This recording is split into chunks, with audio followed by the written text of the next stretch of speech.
Today we're discussing the 303 Magnum. Hi, I'm Ben, this is Benny, this is episode 39, let's get into it. Historical lead-up.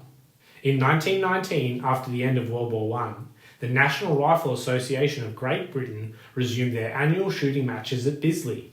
One of the aims of the NRA's match rifle competitions was to develop accuracy at a range of up to 1,200 yards. The NRA was sponsored by the War Office, who expected feedback from any developments that might have military potential.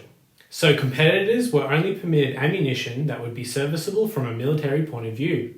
At this time, it consisted of the current 303 Mark VII service cartridge and a new cartridge called the 303 Magnum.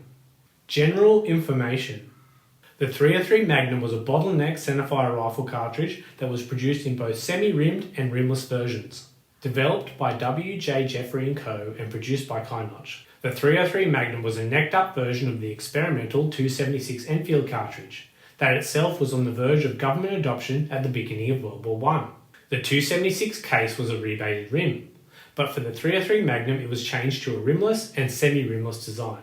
The rimless version was only produced in limited numbers, but the semi-rimless case remained the standard until the War Office decided that nothing further could be done to improve the 303 Magnum cartridge, and its manufacture ceased in 1932. Before I get into the performance, if you want to grab the free blueprint of the week, sign up to the weekly email group, where I share some additional content and the next few cartridges coming up.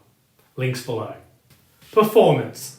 Very few records remain of the 303 Magnum. Most references describe various projectile designs that weighed around 175 grains and travelled at a velocity of approximately 2,700 to 2,800 feet per second, which is significantly higher than the 2,400 feet per second of the 175 grain Mark VII 303 British service cartridge. I suspect the 303 Magnum was considered a good performing cartridge, but military adoption would have also required the adoption of the patent 1914 Enfield, as the cartridge was too large to be retrofitted into the current Lee Enfield patent rifles. If you have anything to add, feel free to comment below. I'd love to discuss it with you. If you made it this far through the video, thanks for sticking around, we really appreciate it. If you don't mind sharing these videos with a friend, it would help out a lot.